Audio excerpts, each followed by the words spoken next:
좋은 저녁입니다. 24 뉴스 온 더 레코드 영어 심층 인터뷰 프로그램에 오신 걸 환영합니다. 이란과의 전쟁 때문에 몇 주 동안 방송을 쉬었지만 이제 다시 돌아왔습니다. 그리고 분석할 내용이 많습니다. 불안정한 휴전 상황과 군사작전 재개 가능성을 더 잘 이해하기 위해 다시 한번 이 프로그램에 데니 세트리노비츠 씨를 모시게 되어 기쁩니다.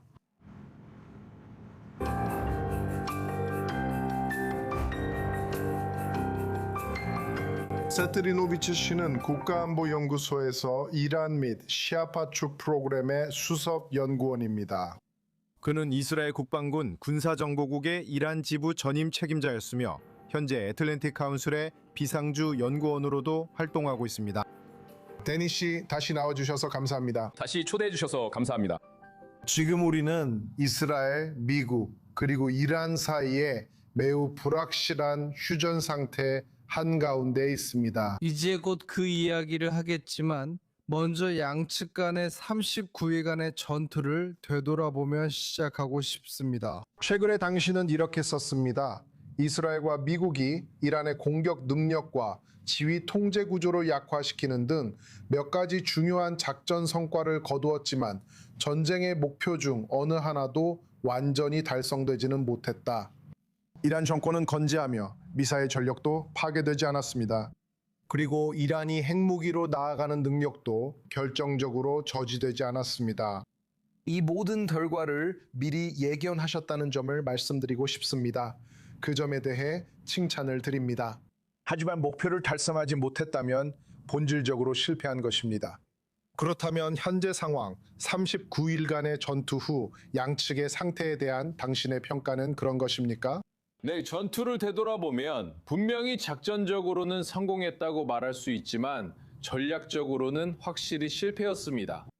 왜냐하면 이스라엘 방위군과 미 중구사령부가 협력하여 이란의 역량을 약화시키려 했다는 사실을 과소평가할 수 없기 때문입니다. 그리고 제가 생각하기에 라이징 라이언 12일 전쟁 때와는 달리 지금은 확실히 우리가 이란의 역량 재건 능력을 상당히 약화시키고 있다고 봅니다. 특히 재래식 군사 분야에서 말이죠. 큰 성과가 있지만 우리가 가장 먼저 기억해야 할 것은 이번 전쟁의 주요 목표가 무엇이었는지입니다. 그것은 단순히 이란의 역량 약화만이 아니었습니다. 우리는 정권 교체를 위한 조건을 만드는 것에 대해 이야기했었고 실제로 지금 우리가 보고 있는 것처럼 이란을 더 급진적으로 만든 정권 내 변화가 있었습니다. 프라브 씨, 이에 대해 말씀해 주시죠. 이란은 여전히 미사일을 발사하며 현재도 그 능력이 있습니다. 그리고 물론 핵 문제도 있는데 이것은 우리 모두가 경계해야 할 부분이라고 생각합니다. 우리는 실존적 위협에 대해 이야기하고 있습니다. 이란은 핵, 즉 그것 하나만 가지고 있으며 여전히 이스파한의 60% 농축 우라늄 440kg을 톤 단위로 보유하고 있습니다. 결론적으로 우리가 성과를 거둔 것은 맞지만 이것을 성공이라고 부를 수는 없다고 생각합니다. 당신은 같은 기고문에서 이스라엘이 원점으로 돌아가서 이란에 대한 전략을 재검토해야 한다고도 썼습니다. 그렇다면 이란을 군사적으로 굴복시킬 수 없다면 핵과 미사일 위협을 제거하기 위한 새로운 전략은 무엇이어야 합니까? 그리고 다시 한번 매우 중요한 질문입니다. 하지만 이란 문제에서는 우리가 한계에 부딪혔다는 점을 이해해야 한다고 생각합니다. 저는 두 번의 작전이 실제로 전술적으로, 작전적으로, 정보면에서 우리가 우위를 점하고 있다는 사실을 보여주거나 강조했다고 생각합니다. 두말할 필요도 없습니다. 하지만 문제는 우리가 그 우위를 이용해서 결국 이 정권을 약화시키거나 교체하지도 못하고 실제로는 핵이든 재래식이든 그들이 역량을 재건하는 것도 막지 못한다는 점입니다. 그래서 우리는 먼저 우선순위를 정해야 합니다. 즉 가장 중요한 것, 즉 핵 문제에 집중해야 한다는 뜻입니다.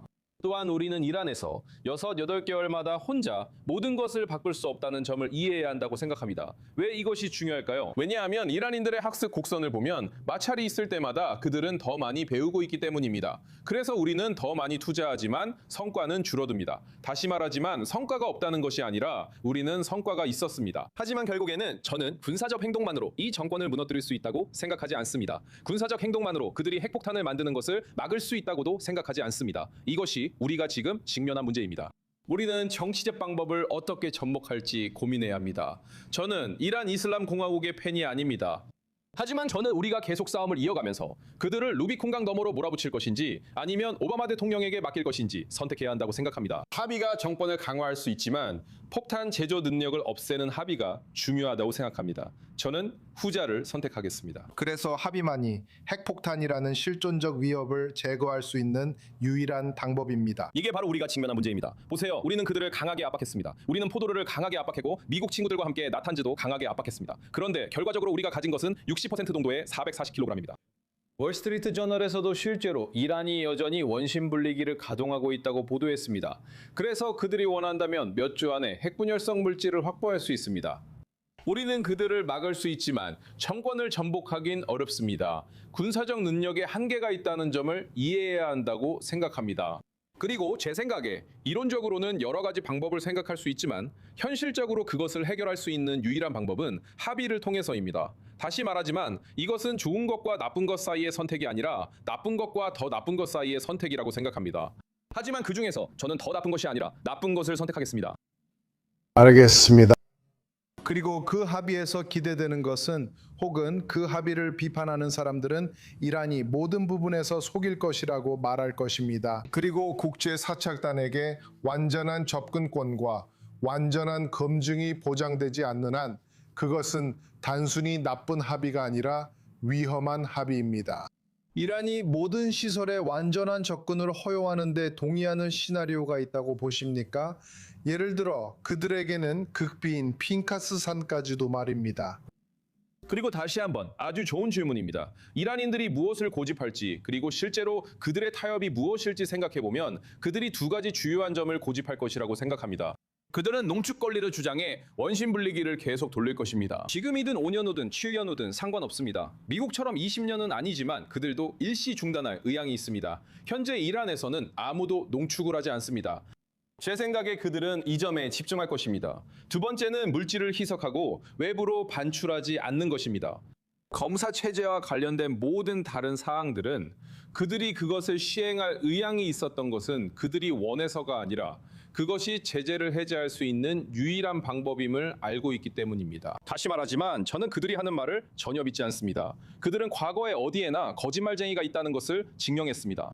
하지만 중요한 점은 IAEA의 그런 사찰 체제를 갖추고 있을 때 저는 다시 한번 그들을 과소평가하지 않습니다. 왜냐하면 그들은 자신들이 누구와 상대하고 있는지 정확히 알고 있기 때문입니다.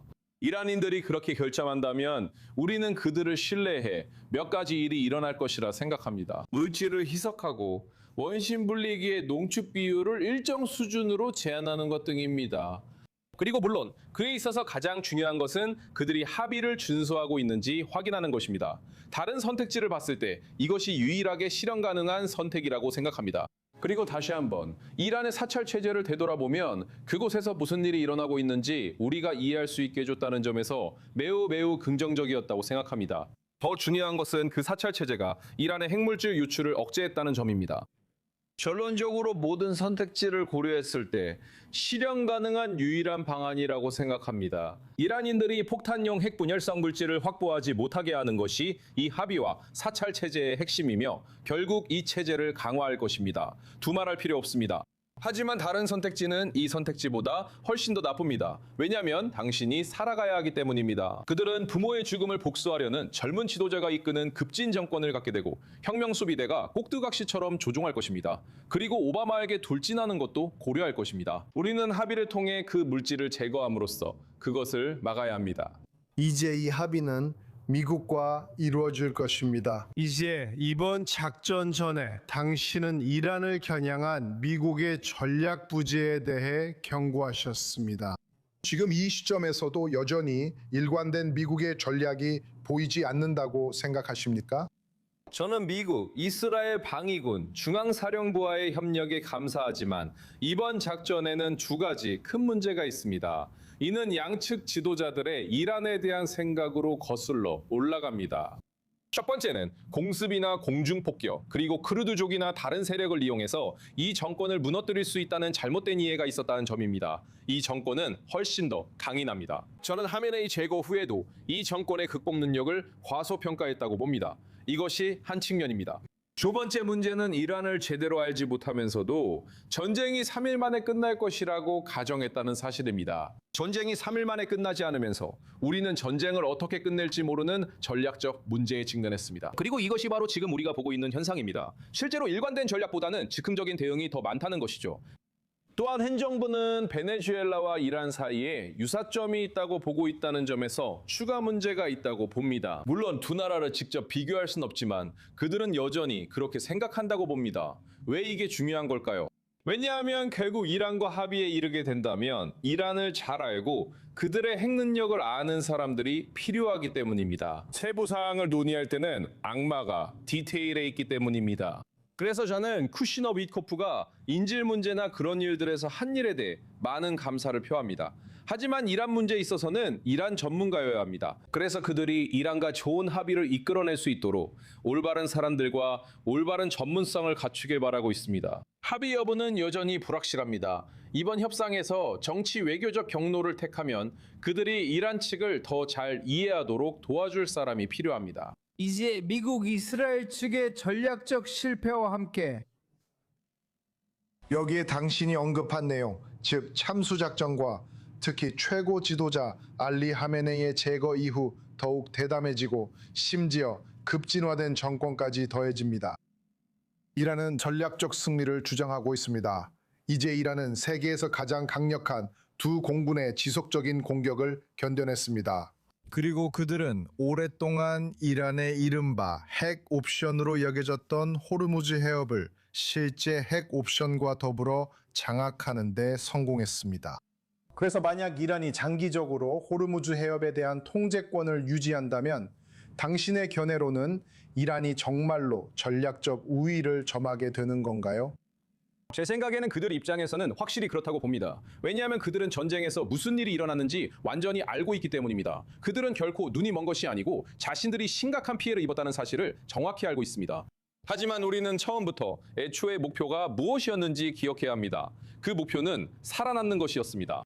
목표는 단순히 휴전을 위한 휴전이 아니라 그들이 새로운 전략적 현실을 구축할 수 있도록 많은 고통을 만들어내는 것이기도 했습니다. 그리고 제 생각에 그들 머릿속에는 자신들이 그 목표를 향해 가고 있다고 생각하는 것 같습니다. 지금은 우리가 이 정권을 약화시킬 수 없다고 생각합니다. 그래서 그들은 최악의 상황을 넘겼다고 볼 수 있습니다. 우리가 하메네이를 제거했지만 그들은 여전히 그 자리에 있습니다. 그리고 제가 왜 이 상황이 여러 면에서 이렇게 극단적으로 변했는지에 대해 한 가지 더 강조하고 싶은 점이 있습니다.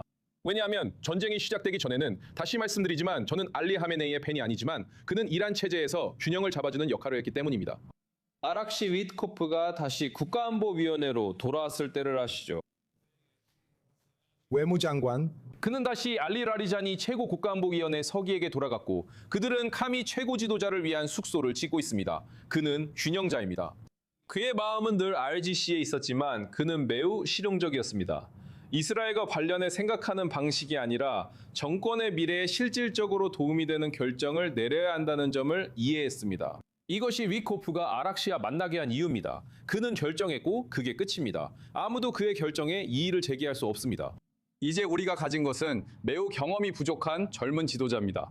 그는 아버지가 살해당했기 때문에 선출되었습니다. 내 생각에 다른 세계에서는 무차박 카네가 선출되지 않았을 겁니다. 그가 선출된 유일한 이유는 연속성을 만들고 싶었기 때문이고 또한 RGC가 그를 앞세워서 그를 통제하고 있기 때문입니다. RGC가 매우 지배적입니다. 시스템은 매우 분권화되어 있습니다. 그들과 협상하기가 매우 어렵습니다.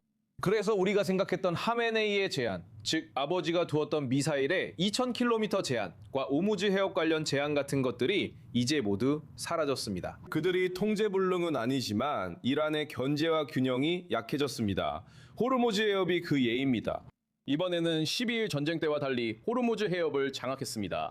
이제 그들에게는 미사일, 핵만큼 호르무즈 해협도 중요해졌습니다. 경제적으로도 영향이 있습니다. 그들은 통행료 부스를 세워 유조선 한 척당 약 200만 달러를 받으려 합니다. 앞으로는 어떻게 될지 모르겠습니다. 그리고 제 생각에는 호르무즈 해협이 폐쇄된다는 합의는 보이지 않습니다. 트럼프 대통령에게는 그것이 왕관의 보석과도 같은 것이기 때문입니다. 지금 선거운동에서 가장 중요한 사안입니다. 그리고 우리는 호르무즈 해협이 선거운동이 시작되기 전에도 열려 있었다는 점을 기억해야 합니다. 하지만 결론적으로 미사일이나 핵, 호르무즈 문제에 있어서 그들이 지금 어디에 서 있는지에 대해 그들이 의미 있는 타협을 보여줄 수 있을 거라고 생각하지 않습니다. 그들 입장에서는 자신들이 이겼다고 생각하지 진 게 아니기 때문입니다. 그래서 여기서 반론을 제기하고 싶습니다. 이란에 대한 봉쇄는 이슬람 정권의 경제적 역량에 심각한 타격을 줄 수 있고 결국 양보를 하도록 강요할 수도 있습니다. 다시 말씀드리지만 저는 가능성을 강조하는 것입니다. 이것이 이란 압박에 빠진 요소일 수 있지 않을까요? 제 의견은 아니라고 생각합니다. 그리고 40일간의 전쟁에서 이루지 못한 것을 오늘 우리가 본 것처럼 중국 유조선을 막을 수 없는 해상 봉쇄로도 이루지 못할 것이라고 말씀드리고 싶습니다. 그리고 더 자세히 설명드리겠습니다. 이란인들에게는 이것이 고통의 경쟁입니다. 그들은 더 많은 고통을 견딜 수 있다고 믿습니다.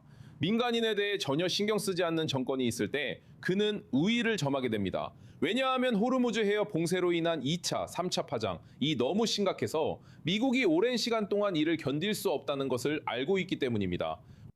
그리고 더 중요한 건 상황이 불안정하다는 점입니다. 이번 주나 다음 주 파키스탄에서 합의가 안 되면 결국 문제가 될 것입니다. 그리고 만약 봉쇄가 효과적이라면 이란은 보복할 것이고 해협을 지나가려는 모든 미국 선박이나 유조선을 공격할 것입니다. 그래서 여기에는 윈윈이 없습니다. 모두가 손해를 보는 상황입니다. 그리고 제 생각에는 그들은 미국보다 훨씬 더 많은 것을 견딜 수 있습니다. 그래서 결국에는 봉쇄와 갈등 속에서 아무런 합의도 이루어지지 않을 것입니다. 저는 우리가 다시 쉽게 전투로 돌아갈 것이라고 생각합니다. 다시 한번 모든 것은 파키스탄에서 무슨 일이 일어날지에 달려 있습니다. 하지만 봉쇄 상황은 지속 가능하지 않아서 결국 갈등이 고조될 수밖에 없습니다.